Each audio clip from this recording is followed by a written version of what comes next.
Well, it'll be important for this defensive front to get to the quarterback because it's not a good matchup for Detroit. They've been having a revolving door opposite of Cam Sutton. Third down and 4, and that's catch number 1 for Lamb. Makes the move. After going around Sutton, and he's still rumbling down inside the 40. Doesn't come over and break it up. Now third down and 13. Blitz coming. Prescott able to get out of the end zone. And now airs it out for Lamb. He's got it. He's gone.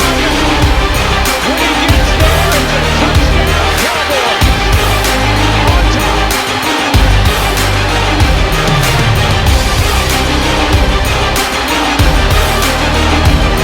So you take a look at this play. This counts as a big play. And when we show you another replay, Troy, Derek Barnes had a shot at a safety. It was a perfect call by Aaron Glenn.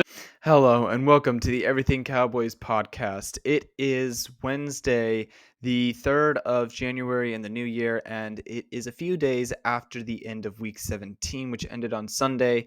As there was no Monday night game, that Monday night game happened on Saturday, and that was the Cowboys taking down the Lions in fashion in an exciting yet stressful 20-19 finish.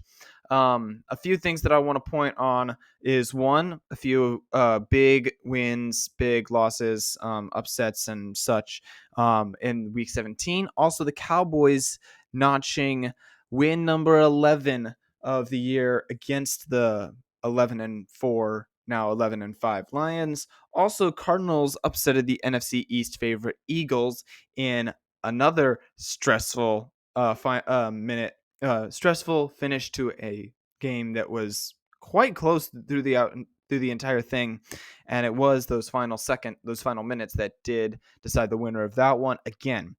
Also, now that the Cowboys and Eagles are both tied in record, I want to explain what tiebreakers could be going on and what might happen in those games. Also, the playoff berths that have been taken and what could change with those tiebreakers. What playoff berths have been taken and what could change in the playoff berths that have been taken, what movements could happen, what movements aren't going to happen, who has secured their spot, set in stone, and what will not change. First off is the scores from this week. It has been quite a week. Jets, of course, fell on Thursday night. And that was one that I wasn't really watching that one. I just heard about it and I was like, okay, did not really expect anything different. They fell to that one. And then the Cowboys game happened on Saturday night and I was awake the entire time. I did not have work the next day, so I was good. I watched that entire game, and it was one to be remembered. Also, one that I was not expecting to go this direction exactly. I was expecting this team to win, but not by this much. A 56-19 win for the Ravens over the Dolphins. The Dolphins upset the Cowboys last week, and now they're getting blown out of the water.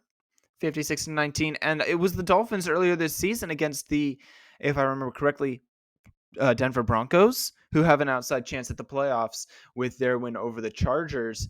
The Dolphins beat them 70-20, and now they aren't even scoring as many points as the Dolphins did, as they allowed the Broncos to. Bills beat the Patriots, and they move one step closer to the playoffs themselves. Another game that I was really watching, and I did mention this earlier, Cardinals upsetting the Eagles 35-31. They were 3-12. One of their wins against the Cowboys. Two of their wins come against NFC East teams that are fighting for the division. And man, not what you were expecting. Half their wins come against playoff caliber teams in epic finishes. Kyler Murray was the quarterback in this game, and Joshua Dobbs was the one that lit up the Cowboys. The Saints also have a chance of kicking the Buccaneers out as they beat them 23-13. 49ers secure their playoff conference spot, winning over the Commanders, and the Eagles losing. And then going into the afternoon games, Seahawks might be out. Broncos might be able to take a step in. Bengals, no chance left as they lose 17-25, and then the Packers might get a chance at the playoffs as they move to 8-8, winning 33-10 over the Vikings, who have Joshua Dobbs, but he is now sitting on the bench. So some crazy games, crazy scores, and games that did not go the way certain teams wanted them to. Now moving on to the Cowboys pulling off their tight win over the Lions. It was quite a game to watch, and for those of you who didn't watch it, I advise you go watch it. Even after I explain things, it's better to see it in person. There were some big plays made by both sides, and I give props to the Lions as they fought their best. They fought as hard as they could. But it's the Cowboys. It's in AT&T Stadium in Arlington, and the Cowboys just do not lose. The Cowboys move on, and Dak Prescott threw 26 for 38 for 345 yards, 2 touchdowns, and 1 interception. That happened early in the game. Other than that, played pretty well. He did have Jake Ferguson was the very first person to catch a ball for them. And then CeeDee Lamb had his very first catch for 31 yards on 3rd and 4. It was just a short little check down for the first down from Dak Prescott, and CeeDee Lamb stops on a dime, turns around, and makes it upfield, avoiding Cam Sutton. Cam Sutton does eventually make it back after getting his ankles broken and makes the tackle. Well, it'll be important for this defensive front to get to the quarterback because it's not a good matchup for Detroit. They've been having a revolving door opposite of Cam Sutton. 3rd down and 4, and that's catch number 1 for Lamb. Makes a move. After going around Sutton, and he's still rumbling down inside the 40. CeeDee Lamb had 13 catches for 227 yards, setting records in their win. He also had 1 touchdown. The running game was one that did not perform well. And as Pollard had only 16 rushes for 49 yards, his season average is lower than his season average last season. So a few changes there. Pollard has to probably move up. I think part of the reason why his yards per carry is lower is because he is number 1. He is taking on more runs. I was listening to somebody over the offseason. He was like, yeah, CeeDee Lamb is only out there for like 42 snaps out of a game. He's not going to be able to take on this number 1 position and play the same way. He started to play that way early on in the season, slowed down as the Cowboys did as they lost games. They played against teams that had good run defense, and then comes out in the middle of the season as they're playing under 500 teams and just blowing them out of the water. He did play a few of those games. He did not have Rico Dowdle as his number 2 this time. He had Deuce Vaughn, who did not do much of anything. He was just there as support. While CeeDee Lamb did have 227 yards, all the other receivers combined had only 118 yards. CeeDee Lamb had almost twice the number that they did, and that was something that was big. He did have 1 touchdown. He did allow the other touchdown to go to Brandon Cooks, who had 60 receiving yards on his catches. Finesse runner, but we've seen on those last 2 runs, he's a powerful guy, and he can run between the tackles. 2nd and 4, end zone, Cooks, touchdown, Cowboys.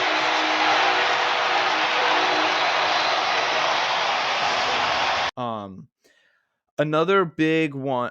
So he had that check down and was able to go for 31, and then he had a 92-yard touchdown catch. Doesn't come over and break it up. Now 3rd down and 13, blitz coming. Prescott able to get out of the end zone, and now airs it out for Lamb. He's got it. He's gone. When he gets there, it's a touchdown, Cowboys. On top.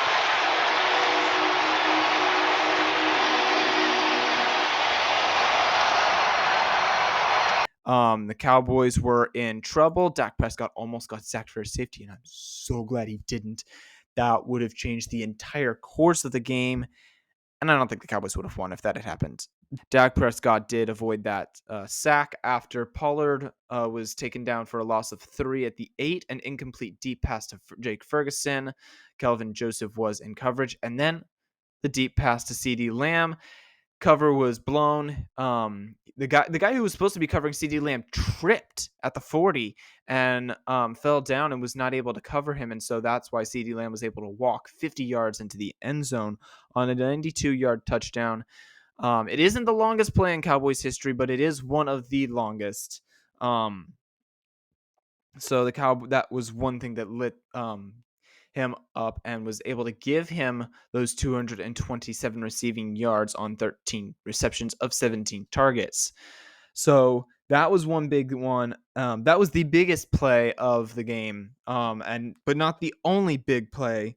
Lions had a few big plays, but then the defense, over to the defensive side for the Cowboys, they did have stops when they needed it. In their greatest time of need, they made some big stops. They had 2 interceptions. One of those was on a screen pass. That was shortly after the touchdown. Lions punted, Cowboys punted again, and then the interception comes.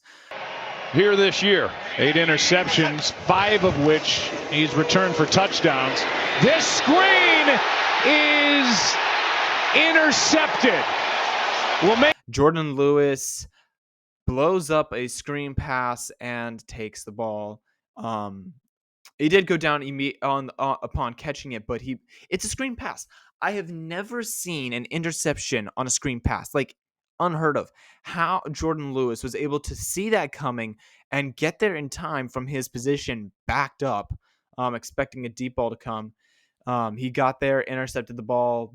The greatest interception probably of the game. It is the greatest interception of the game, even though he did not get anything else out of it. The other interception was later on in the game when they needed it again.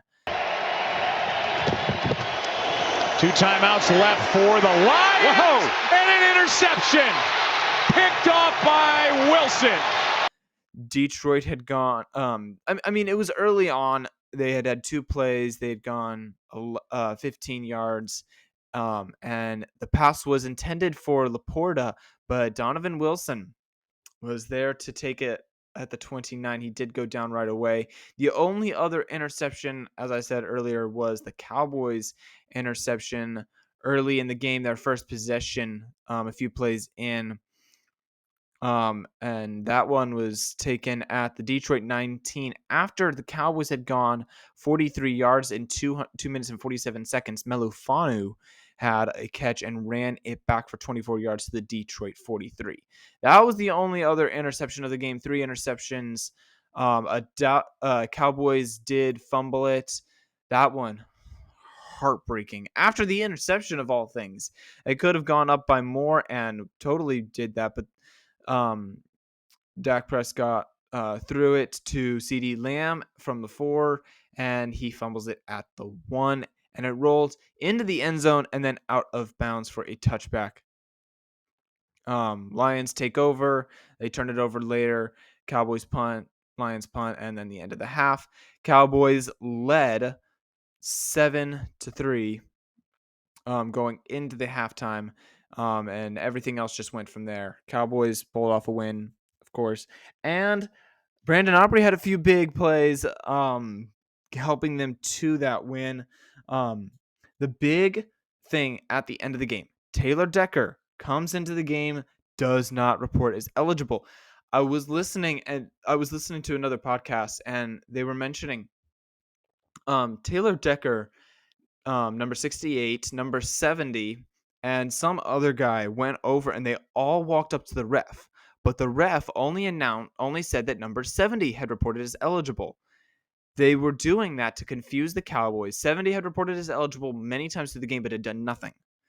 So they were trying to trick the Cowboys into wondering who actually is checking in, who do they have to cover, what substitutes do they have to get out there.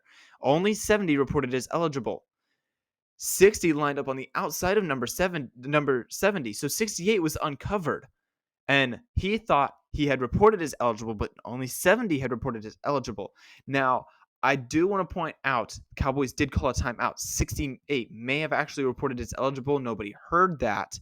70 then reported as eligible. 68 did not re-report as eligible. I don't know how that kind of works out. Please mention if you have any thoughts on that. 68 may have reported as eligible. They didn't announce it or nobody heard it. And then the timeout stops that. 68 forgot to recheck in. 70 did come in and he checked in. But then Taylor Decker scores the 2-point conversion on a pass to win the game. And they go crazy. It's over. Cowboy fans have their heads in their hands. And then late flag. And from what it showed, the end zone judge came over and was like, "Wait, who did you say had reported as eligible?" She did not. She couldn't remember who had reported as eligible.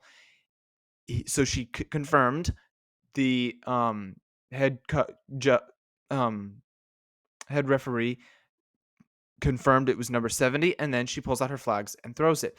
But one thing that we did not see was the flag that flew at the very beginning of the play.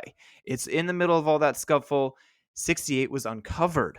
So it was already an illegal they had already lined up illegally. Illegal formation. So either way, even if 68 had reported as eligible, they already were lined up illegally, and so they it would have come back anyway. That was what changed. We were like, wait, is there, since the flag came out late, we were wondering, is there unsportsmanlike conduct, unnecessary celebration, anything like that, taunting, something. No, it was Taylor Decker had not reported as eligible. Then they're pushed back to the 7. They still go for 2 points. Micah Parsons jumps off sides. I don't know why he had to do that. And then they go for it again, this time from the 3.5 yard line. And that was where the Cowboys pulled off the win. Amon-Ra St. Brown had that touchdown. Then they had the penalties. And Jared Goff passed it to Mitchell. And it was low the entire time. Mitchell not able to grab it. If he had, he would have stepped into the end zone, scored.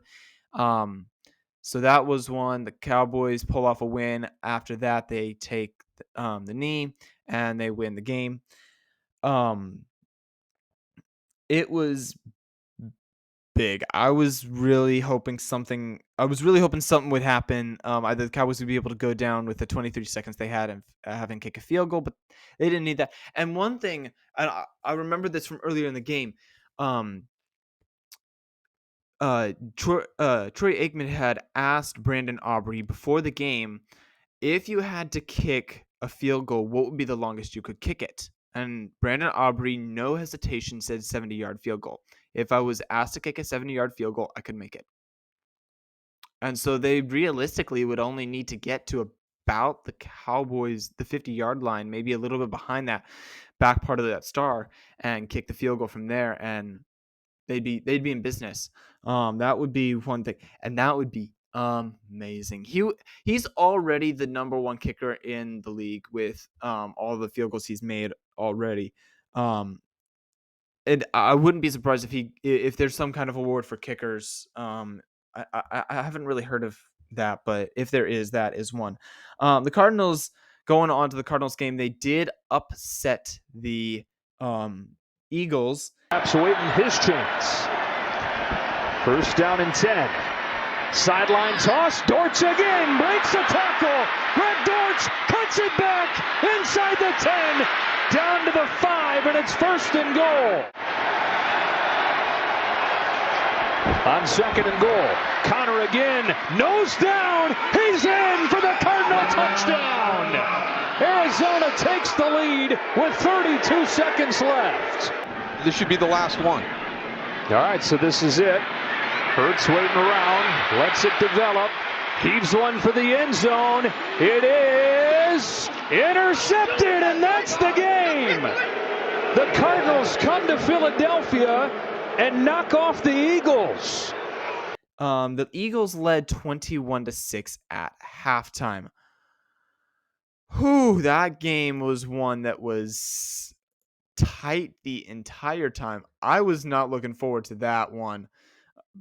I was like, even before the game, like Saturday night after the Cowboys won, I'm like, okay, now we just have to hope that the Eagles drop something. Hopefully, it's going to be next Sunday against the Giants.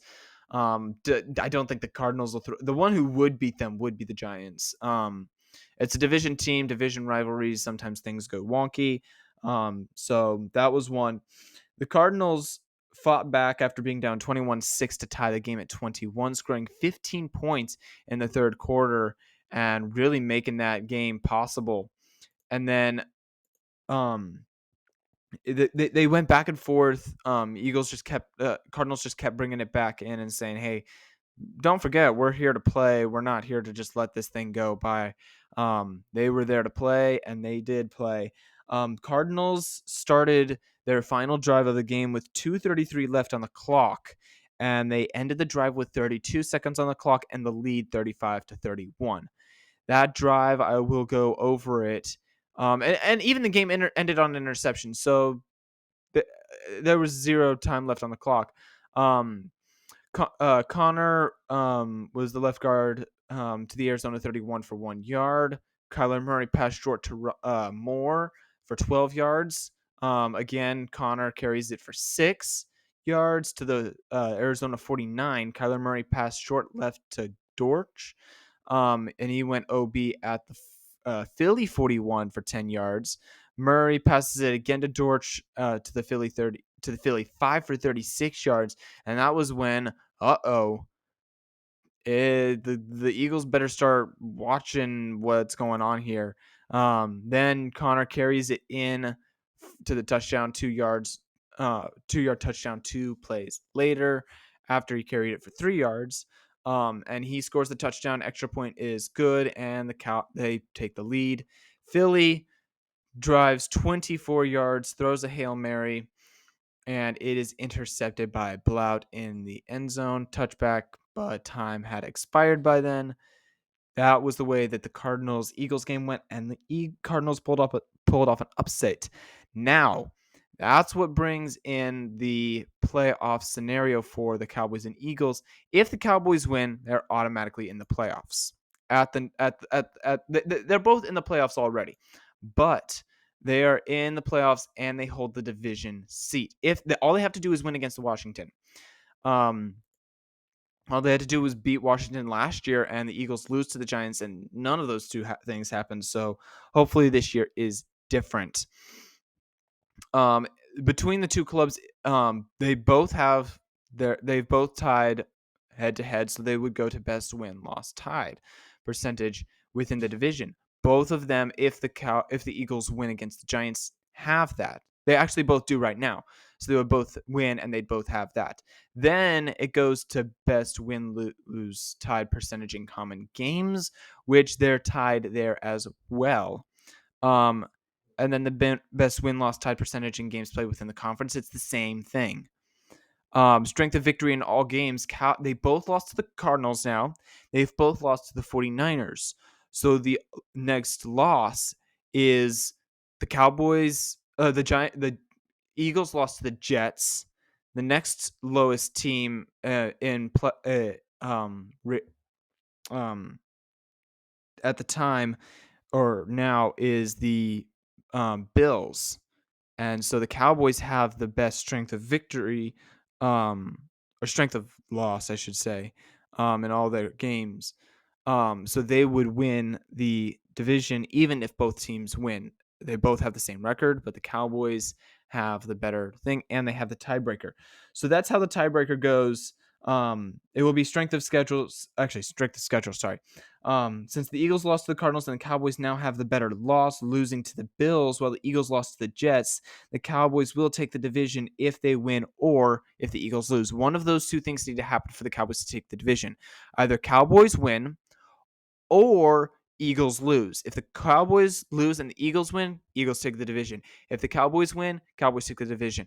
If the Eagles lose, but even if the Cowboys lose and the Eagles lose, Cowboys still take the division because they have the tiebreaker. Now, playoff berths that have been taken. That's one that is I'm interested to see how that one goes. Going over the two divisions, first I want to touch on the AFC. we already know that the Ravens hold the conference. They hold the conference there. 13-3. They hold the conference. Right behind them is the Dolphins at 11-5. The Chiefs hold the number 3 spot right now at 10-6, and the Browns have secured the number 5 spot. The number 4 spot has not yet been clinched. Browns have 11-5. They are in the NFC North behind the Ravens, and they are in it. Jaguars right now hold that number 4 seed at 9-7. But guess who else sits in there to possibly take that from them? That is the Colts. If either team wins, they will be in the play. If the Colts win, they will be in the playoffs. If the Jaguars win, they will be in. And if the Jaguars win, they hold that. If they lose that to the Colts. If the Colts win, Colts have to win and Jaguars have to lose for the Colts to take that seed. Jaguars have to lose, and Jaguars just have to win to hold on to that seed. The Buffalo Bills are sitting at number 6 right now, and I don't think they can be ousted. The Texans are sitting outside. They do play the Colts. Also, the Steelers are the only other team who could step in. They are in the North, and they would need both the Colts. Actually, I don't think that the Steelers. Okay, the Steelers have a chance if the Colts and Texans tie. Colts and Texans have to tie, and that would let the Steelers in if the Steelers win. Very slight chance. The Seahawks right now are outside the playoffs. But in the playoffs, only 2 playoff spots are left available. 49ers have already clinched their conference with the Eagles losing. Cowboys are right behind them at 11-5 in the number 2 spot. They face off against Washington. The Lions face off against Minnesota in Week 18. They are also 11-5, and they hold the number 3 spot. Those 2 spots will. It's going to be either the Cowboys or the Eagles will hold number 2, guaranteed. I don't think the Lions can take number 2 from them, so they are sitting nice and snug in the number 3 spot. Eagles sitting in the number 5 spot right now. Number 4 spot has not yet been claimed. That's the same for both conferences. The Rams, though, with their win, they do secure their spot, but they're playing the 49ers, so I don't expect a win to come out of that. Things could change. Buccaneers are 8-8. They face off against the Carolina Panthers. That's one to watch. If Carolina wins, which would be huge for Carolina, and the Saints win, Saints step in, knock off the Buccaneers, and they take the number 4 spot. The Packers in the second in the NFC North at 8-8 are tied with the Seahawks in the West at 8-8, the Saints at 8-8. The team, I don't think the Vikings and the Falcons, who are still said to be in the race, have a chance at that playoff spot. It's gonna take something crazy to put one of them in. Saints could step in if the Seahawks lose and the Packers lose. If the Seahawks lose and the Packers win, Saints are still outside. Saints would need both of them to lose. Seahawks to get in need just the Packers to lose. They hold the tiebreaker with the Saints. They sit at the number 8 spot just outside in the bubble. They can step in if the Packers lose. Those are what could happen. I don't think the Packers could take that number 6 spot. So right now, as it stands, Cowboys would have to play the Packers in round 1. Lions would have to play the Rams, and the Buccaneers would have to play the Eagles. After that, the lowest seed remaining will play the 49ers. So if the Packers somehow upset the Cowboys, they would play the 49ers. If the Rams somehow beat the Lions, they would win. And if the Buccaneers somehow lose, if the Eagles win, which I would expect them to win, they will probably be playing the 49ers in round 2. But Eagles are hoping that either the Rams or the Packers can win so that they can play either the Lions or the Cowboys in the divisional round. Last year, 49ers got upset in that spot, and now they have that spot that the Eagles held. So that is one thing. So things still could change. Eagles and Cowboys are the big one to watch, as those two spots will drastically change the outcome. Cowboys have done well at home. They need to win on Sunday, and they can have home field advantage in every game except for facing off against the 49ers. Hopefully we don't have to go to San Francisco. I don't know what to think about that one. We would be on the road again in San Francisco, where we got beat up earlier in the season. Don't know how that's going to go. That's going to be one to watch as well, seeing how the Cowboys fare. In the playoffs, we have not done well, but I think it's because we've mostly been on the road in a few games, and then we just at home. When we were at home 2 years ago, we just didn't do well against the Buccaneers. That was one that was not fun to watch. 49ers beat us last year. Maybe they beat us the two most previous years. I think that's how it went. I think they beat us the most two previous years. The years that the Buccaneers won, they went to the Super Bowl. Yeah. So Cowboys, hopefully they can get to the conference championship. Maybe this is the year that they get to the Super Bowl. Right now they sit first in the NFC East, tied with the tiebreaker over the Eagles. I will see you guys next week after the game, probably Monday, maybe Tuesday, maybe later on in that week. But go Cowboys, and the Cowboys are looking forward to a division win and taking that from the Eagles, or I should say holding on to that against the Eagles, though they don't face the Eagles. They face the Commanders, formerly known as the Redskins, and the Eagles face the Giants. Those two games are ones to watch, as well as a few others for other games that could change playoff standings. I'm not going to get into that. I'm running out of time. I got to go, but go Cowboys, and I hope they can get the division. I will see you guys after next week's game. And how about them Cowboys?